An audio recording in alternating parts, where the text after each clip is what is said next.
3 years ago, I did something very small. At least, that was what I thought. If you asked me that night whether it would change my life, I would have laughed and said no. It was just $10, nothing more. At that time, I was working part-time at a small supermarket near my apartment. The pay was not great, but it helped me cover my rent and daily expenses. My life was simple. I worked, went home, slept, and started again the next day. One evening, I finished my shift at around 8 o'clock. When I walked outside, heavy rain was falling from the dark sky. I opened my umbrella and started walking toward the bus stop. The streets were wet and shiny. Cars moved slowly through the rain. People hurried past me with their heads down. When I reached the bus stop, I noticed a young woman standing nearby. She looked about 20 years old. She was holding a backpack tightly against her chest. Her hair and clothes were wet from the rain. She kept searching inside her bag again and again. At first I did not pay much attention, but then I noticed something strange. She looked worried, very worried. A few moments later, she walked up to an older man and said something. The man shook his head and walked away. Then she spoke to another person. The same thing happened. The person ignored her and left. I watched from a distance. Soon she looked around, and her eyes stopped on me. For a second, I wanted to look away. These days we hear many stories about scams and tricks. People often warn us not to trust strangers. The young woman slowly walked toward me. "Excuse me," she said softly. I turned to face her. "Yes? Can you help me?" I hesitated. "Maybe. What happened?" She looked embarrassed. "I think I lost my wallet." "Lost your wallet?" She nodded. "I checked my bag many times. It's gone." Rain continued to fall around us. She took a deep breath. "I need money for a bus ticket. Just $10. I did not answer immediately. Part of me wanted to help. Another part of me felt uncertain. What if this was not true? What if she was lying? Maybe she saw the doubt on my face, because she quickly added, "I understand if you don't believe me." Then she lowered her eyes. "But I really need to get home tonight." For a moment, neither of us spoke. The sound of rain filled the air. Then she looked up again and said something I still remember today. "I promise I will pay you back." At that moment, I had no idea that those words would stay with me for years. For a few seconds, I stood there and looked at the young woman. The rain was still falling. People came and went around us. I reached into my pocket and took out my wallet. Inside, I had a few bills and some coins. Not much. I was not rich. In fact, I was trying to save money myself. But when I looked at her face, she did not seem like someone trying to trick people. She looked tired and scared. I pulled out a $10 bill and handed it to her. Her eyes became wide. "Really?" she asked. I nodded. "Just get home safely." For a moment she looked like she might cry. "Thank you," she said quickly. "Thank you so much." "It's okay," I replied. She took the money carefully, as if it was something valuable. Then she searched her backpack again and found a small notebook. "Can I have your name?" she asked. "My name?" "Yes, I want to pay you back." I almost laughed. "It's only $10. "Still," she said, "I want to remember." So I told her my first name. She wrote it down. The bus arrived a few minutes later. Before getting on, she turned around and waved at me. "Thank you for trusting me." Then the doors closed, and she was gone. I stood there for a moment before walking home through the rain. At that time, I believed I would never see her again. The next day, I told my friend Mark about what happened. We were eating lunch during a break. "You gave a stranger $10, he asked. Yes. He laughed. You're too nice. Maybe. No, he said. You're too trusting. I smiled and shrugged. It wasn't a lot of money. That's not the point, he replied. What if she lied? I thought about it. Maybe she did. Mark pointed his fork at me. Then you'll never get that money back. You're probably right. We both laughed and changed the subject. Days passed, then weeks, then months. Nothing happened. No message, no letter, no phone call. Sometimes I remembered the girl from the bus stop, but only for a few seconds. Life was busy. Work took most of my time. Bills arrived every month. The supermarket became busier. Customers came and went. Slowly the memory faded.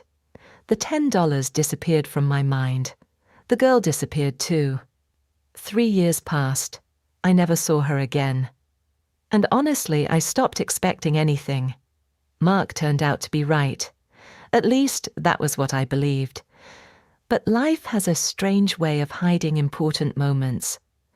Sometimes a small act seems to disappear forever. Sometimes it is only waiting for the right time to come back. And 3 years later, when my life began to fall apart, that forgotten rainy night suddenly returned. In a way I never expected. 3 years after that rainy night, my life looked very different. For a while, everything seemed fine. I left the supermarket and found a better job at a small company. The salary was higher. I moved into a nicer apartment. I even started saving money each month. I thought life was finally moving in the right direction. Then everything changed. One Monday morning, my manager asked me to come into a meeting room. I knew something was wrong the moment I saw his face. He looked uncomfortable. He avoided eye contact. After a long silence, he finally spoke. "I'm sorry," he said. "The company is making cuts." My heart sank. A few minutes later, I walked out of the building carrying a small box with my belongings. Just like that, my job was gone. At first, I tried to stay positive. "It's okay," I told myself. "I'll find another job soon." But finding another job was much harder than I expected. Every morning, I sat in front of my laptop. I searched job websites. I updated my resume. I sent applications. Then I waited. Some companies never replied. Some sent short rejection emails. Others interviewed me and then chose someone else. The same cycle repeated again and again. Apply. Wait. Hope. Get rejected. Repeat. After a few months, my savings started to shrink. I became careful with every dollar. I stopped eating at restaurants. I cancelled subscriptions. I even stopped meeting friends as often. Whenever someone asked, "How are things going?" I forced a smile and said, "Not bad." But the truth was very different. I felt tired all the time. Not physically, emotionally. Every rejection felt personal. Every unanswered email felt like another door closing. One evening, after receiving yet another rejection message, I left my apartment and started walking without a destination. The sun was setting. The sky was turning orange and grey. Eventually, I reached a small park. I sat down on an old wooden bench. Children were playing nearby. A couple walked past holding hands. Everyone seemed to be moving forward, everyone except me. I looked at the ground.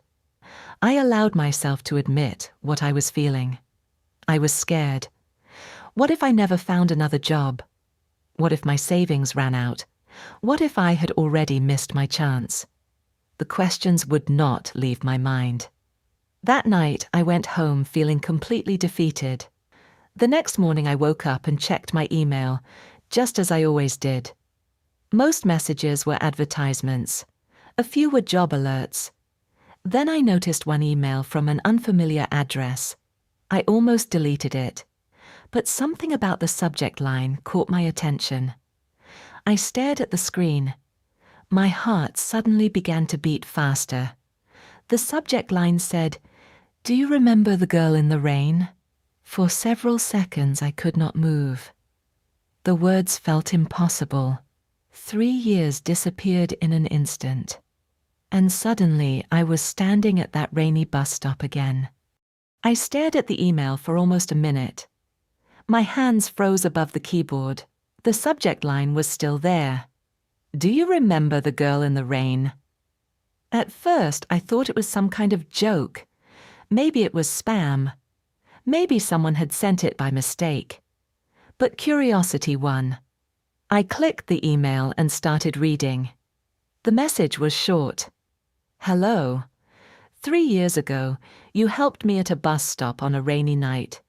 You gave me $10 when nobody else would. I don't know if you remember me, but I have never forgotten you." I sat up straight. My heart was beating faster now. It really was her. The girl from the rain. The girl I had not thought about for years. I continued reading. When I asked people for help that night, most of them walked away. I understand why. The world can be a difficult place. People have reasons to be careful. But you stopped and listened. You treated me like a human being. I read that sentence twice. You treated me like a human being. Such simple words. Yet they stayed with me. The email went on. She explained what had happened that night. She had just arrived in the city for a university interview. During a crowded train ride, someone stole her wallet. By the time she realized it, it was too late. Her cash was gone. Her bank cards were gone. Even her identification card was gone. She felt completely helpless. I was standing in the rain, asking strangers for help. After so many people said no, I almost stopped trying. Then I met you. I leaned back in my chair. I could still picture that night. Her wet hair, her nervous voice, the way she held her backpack. Back then, I thought I had only given someone $10. Now I realized I had given her something else. Hope. As I kept reading, I learned what happened after that night. She attended the interview. She was accepted. She worked hard during university. She graduated near the top of her class. Then she found a job at a growing technology company. Year after year, she continued moving forward. And through all those years, she never forgot the stranger who helped her. Near the end of the email, she wrote, "Recently, I was organizing old notebooks from university. I found the notebook where I wrote your name. I wondered how you were doing, so I searched for you online." A small smile appeared on my face.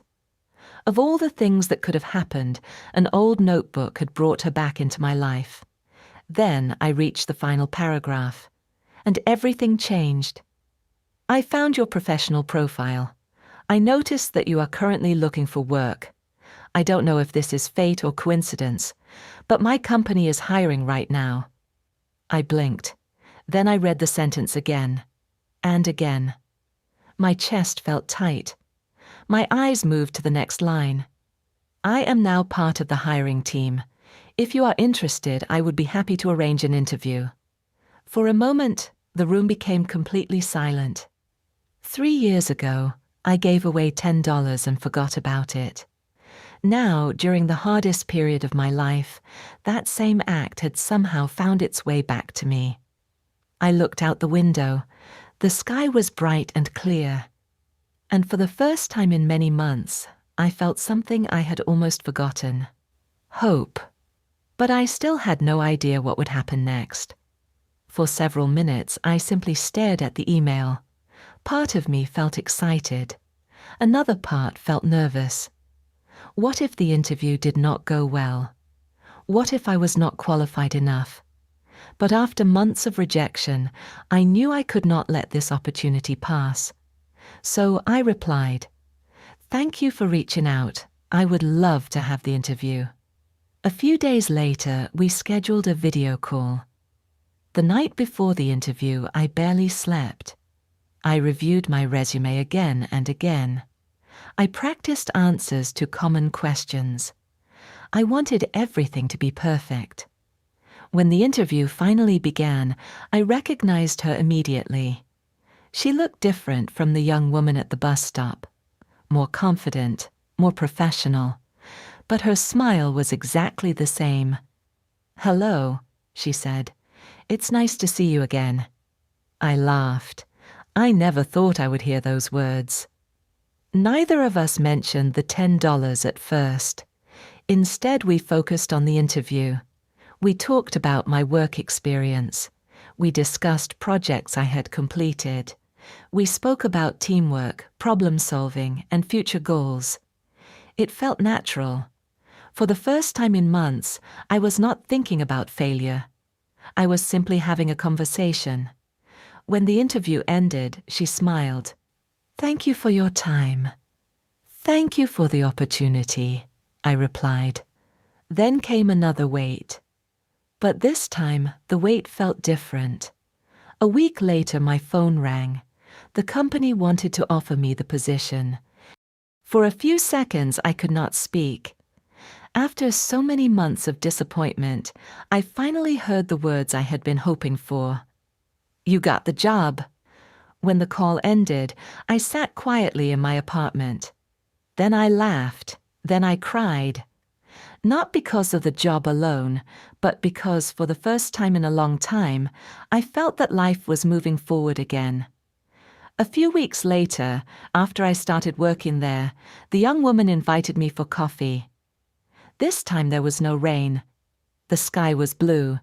The cafe was warm and comfortable. We talked for almost 2 hours. About life. About work. About everything that had happened during the last 3 years. Then, before we left, she reached into her bag and pulled out a small white envelope. "I have something for you," she said. I opened it carefully. Inside was a $10 bill. I looked up in surprise. "You kept it?"